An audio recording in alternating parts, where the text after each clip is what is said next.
In the early 2000s, countdown shows were a staple in the music industry. We had shows like Top 20 from VH1, TRL from MTV, and 106 in Park from BET, among others. However, since the 2010s, the countdown shows have been in decline and today are borderline extinct.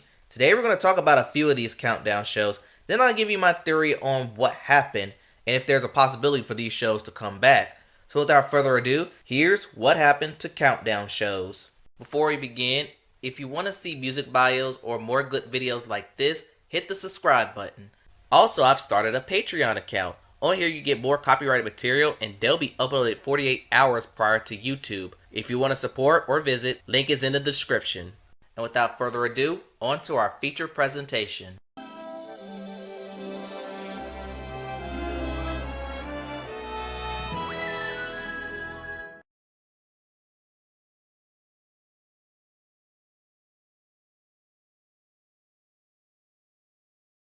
Where do I want to begin? Let's begin with August 1st, 1981. That was the day the video killed the radio star when MTV was born. For the first 3 years, MTV just played music videos, and if it was not music videos, it was music related content. And with the rise of videos, MTV needed a way to rate which videos were the best. Sure, fans will call MTV networks to request a video to be aired, but they need something similar to a Billboard Hot 100, and so it was. In 1984, MTV launched the Top 20 Countdown. Mark Goodman was the first of many hosts for this show. How videos get placed on the countdown is via request, and sales data help determine the rankings, giving the audience a voice in the process. I'm Mark Goodman, and this is the beginning of a new show here on MTV. It's the MTV Top 20 Video Countdown. Hall & Oates Adult Education was the first video aired on the show, as it was number 20, and Footloose by Kenny Loggins was the first number 1 on the show. The countdown will update every week as it shows viewers what's popular and highlight newer artists on the rise. During the countdown, VJs will give fun facts on said videos and other pop culture related news. This all accumulated in September 13th, 1984, when MTV launched the first ever Video Music Awards, which is still a standard today. Top 20 wasn't the only countdown show on MTV at the time. You also had Dial MTV, where viewers will call in and request videos they want to see, and unlike the Top 20, that show ran daily. But over time, airing music videos wasn't profitable for MTV. They made most of their money on ad blocks, so MTV needed to find a way to make a profit, so they launched shows like Remote Control, which was their own game show, Beavis and Butthead, which was an animation show, and they launched a show that would change the course of television forever in the real world. Many feared that MTV was shifting away from music, and another music channel was launched. In 1985, Video Hits 1 was born, most known by the initials VH1, and it's hard to distinguish the differences from MTV and VH1, but VH1 mostly shined the light on older established musicians. But VH1 was still a music channel in 1994, but by that time, it entered a rebrand, and one of its rebrand was the VH1 Top 10 Countdown. How videos make this countdown?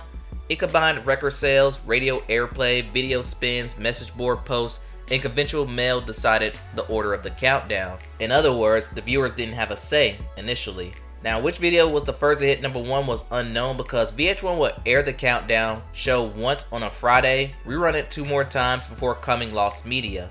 But by 2001, VH1 shifted from top 10 to a top 20, and it might have something to do with MTV canceling its own show.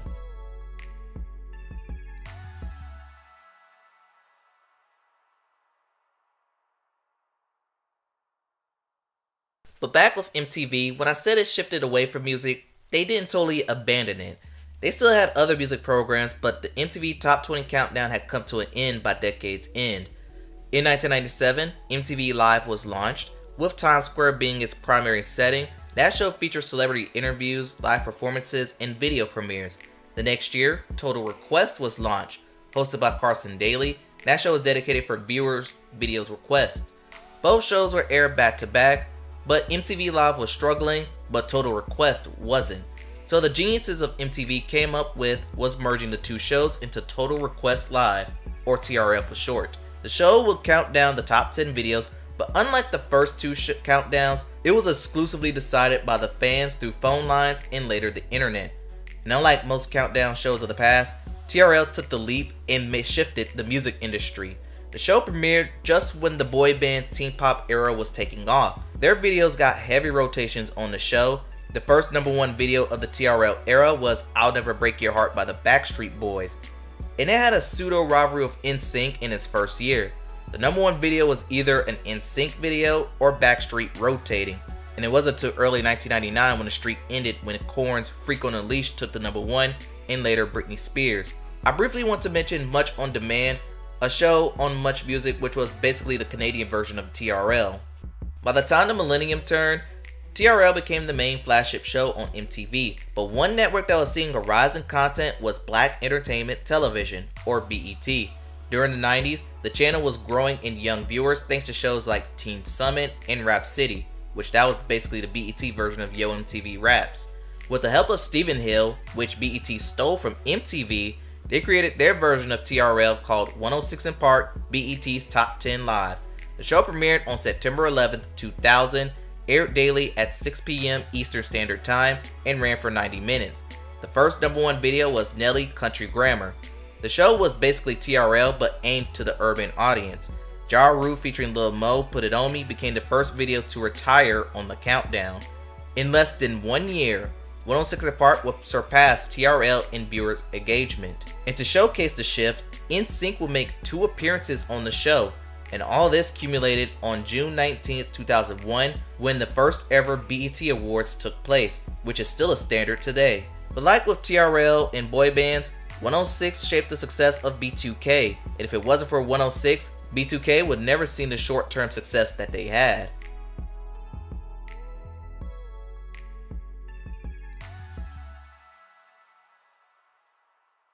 In 2002, Carson Daly would leave TRL and various VJs will replace him. Names included Vanessa Manillo, later Lachey, and Lala Vasquez, and those were the 2 biggest names to hold down the fort. But in 2004, the start of the decline of the Countdown show began. On February 1st, 2004, the New England Patriots would defeat the Carolina Panthers for their second Super Bowl victory in 3 years. But that Super Bowl was more known for the halftime show. Janet was the main headliner, and Justin Timberlake was the co-headliner.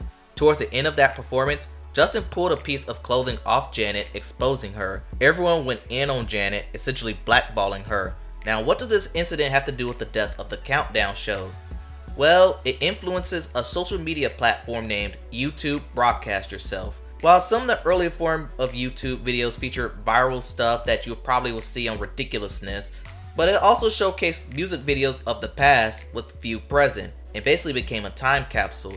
Then copyright lawsuits came along and YouTube had to reach a settlement. But by 2006, Google purchased YouTube as Google saw the potential of YouTube evolving the internet. This will have an indirect effect on countdown shows for now. TRL saw the internet rise, so they stripped away phone lines and exclusively made fans vote online to put videos on the countdown. And they did this to keep up with the rise of the internet and gain traffic to MTV.com. But by 2007, social media sites like Facebook, Twitter, and MySpace were starting to take off, and TRL was starting to decline. A show that once had 1 million daily viewers now only managed under 500,000. And on November 2008, after a decade run on MTV, Total Finale Live was aired. Instead of a regular countdown of modern videos, they aired the top 10 videos that helped shape the show. The final video to air on TRL was Baby One More Time by Britney Spears. With TRL gone, 106 in Park became the token countdown show, and for a moment, 106 in Park was able to survive the rise of social media. For one, they had specific daily themes like Wild Out Wednesday and Freestyle Friday. With the rise of Twitter, 106 even included Twitter, and they read out some of the tweets that happened during the show. Then this one technology came and disrupted countdown shows, but it also disrupted music-based channels as a whole, Vevo. Vevo started off as a streaming service with the eventual goal of becoming a site for music videos. Its goal was to monetize music videos and make them profitable. In 2009, Sony Music Entertainment and Universal Music Group agreed as a joint venture with Vevo to place these videos to syndicate on YouTube. Back in the day, artists never got revenue if their video was played on MTV, BET, VH1, or any other music channel. With Vevo and YouTube running ads, artists can now monetize. This wound up being a crushing blow to music television because back in the day, some fan groups would be displeased if their favorite artist would miss the countdown. Now let's say it's 2011 and Moment for Life by Nicki Minaj and Drake missed the countdown.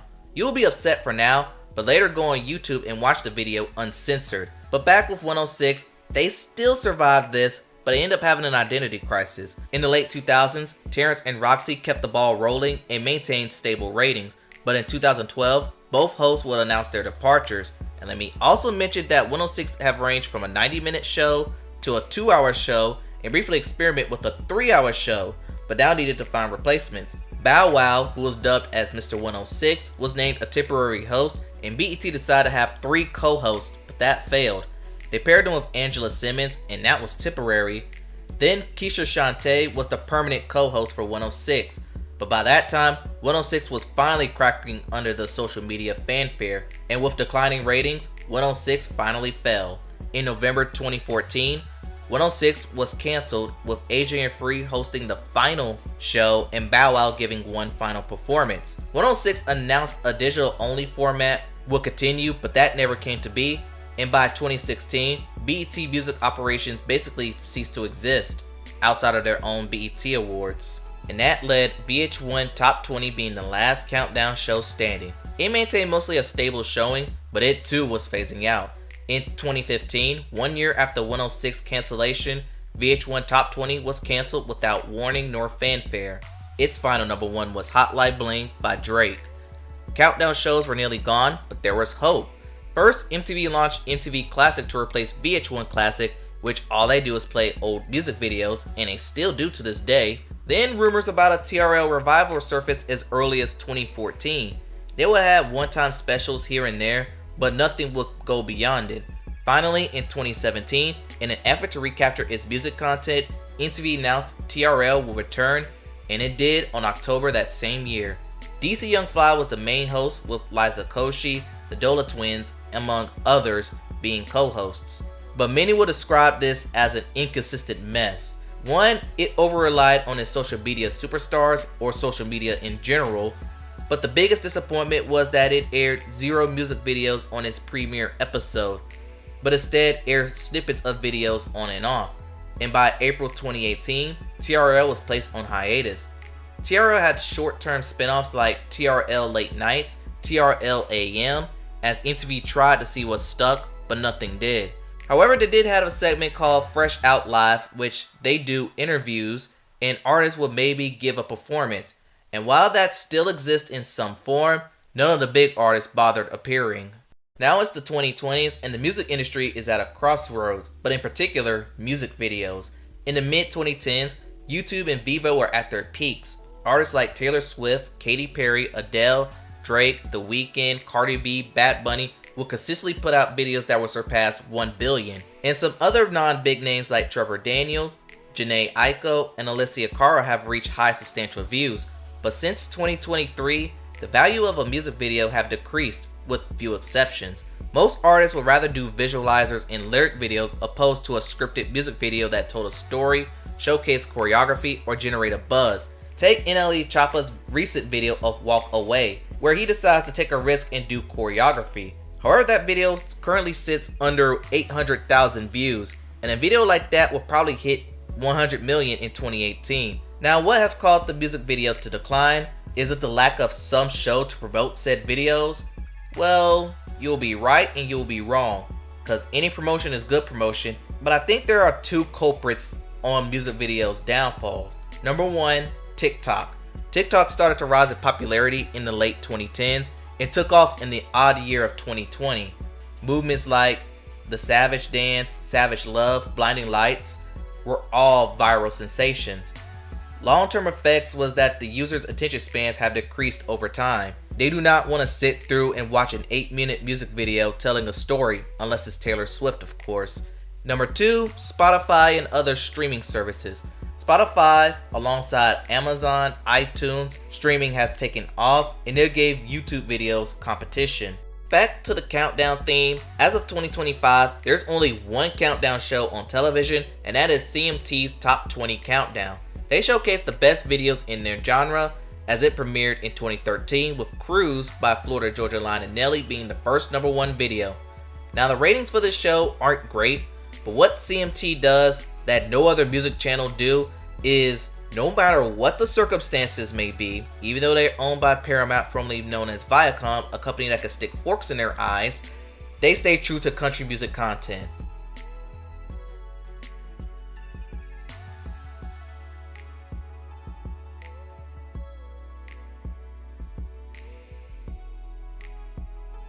And this brings us to this question: can countdown shows make a comeback? And the legit answer is, I'm not sure. So let's look at some of the positives.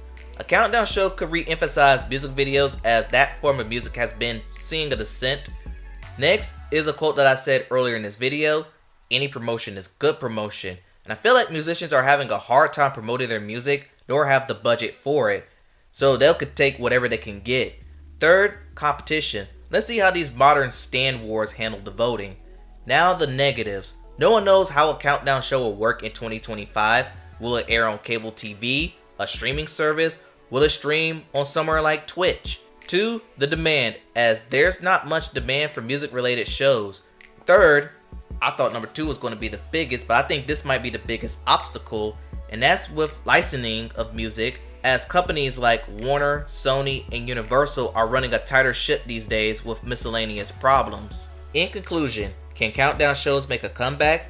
I'll put this in the never say never territory, because I think countdown shows will be interesting in 2025, but at the same time, there are big time challenges just to air videos on music channels. And notice I kept this video based on American countdown shows.